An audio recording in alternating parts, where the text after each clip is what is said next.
അമേരിക്കയിലെ ഐഡഹോയിൽ നടന്ന ഗൺ ഫൈറ്റർ സ്കൈസ് എയർ ഷോയ്ക്കിടെ 2 US നേവി യുദ്ധവിമാനങ്ങൾ ആകാശത്ത് വെച്ച് കൂട്ടിയിടിച്ച് തകർന്നു. ഞായറാഴ്ച ഉച്ചയോടെ നടന്ന അപകടത്തിൽ വിമാനത്തിലുണ്ടായിരുന്ന 4 പൈലറ്റുമാരും വിമാനം തകരുന്നതിനു മുൻപ് പാരഷൂട്ട് വഴി രക്ഷപ്പെട്ടു.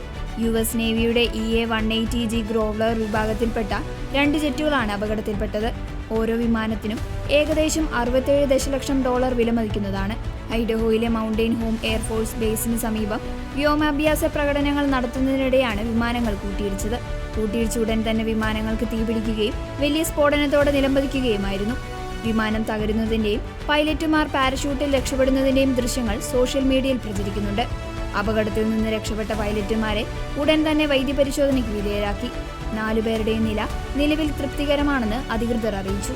അപകടത്തെ തുടർന്ന് എയർഫോഴ്സ് ബേസ് താൽക്കാലികമായി അടച്ചിടുകയും എയർ ഷോ റദ്ദാക്കുകയും ചെയ്തു. 8 വർഷത്തെ ഇടവേളയ്ക്ക് ശേഷമാണ് ഇവിടെ എയർ ഷോ പുനരാരംഭിച്ചത്. 2018 നടന്ന മുൻ എയർ ഷോയ്ക്കിടയിലും ഒരു പൈലറ്റ് അപകടത്തിൽപ്പെട്ട് മരിച്ചിരുന്നു. സംഭവത്തിൽ വ്യോമസേനയും നാവികസേനയും സംയുക്ത അന്വേഷണം ആരംഭിച്ചു. ഗ്രൗണ്ടിലുണ്ടായിരുന്ന ആർക്കും പരിക്കേറ്റിട്ടില്ല എന്നത് വലിയ ആശ്വാസമായി. വാഷിംഗ്ടൺ ആസ്ഥാനമായുള്ള ഇലക്ട്രോണിക് അറ്റാക്ക് സ്ക്വാഡ്രോണിലെ വിമാനങ്ങളാണ് അപകടത്തിൽപ്പെട്ടത്.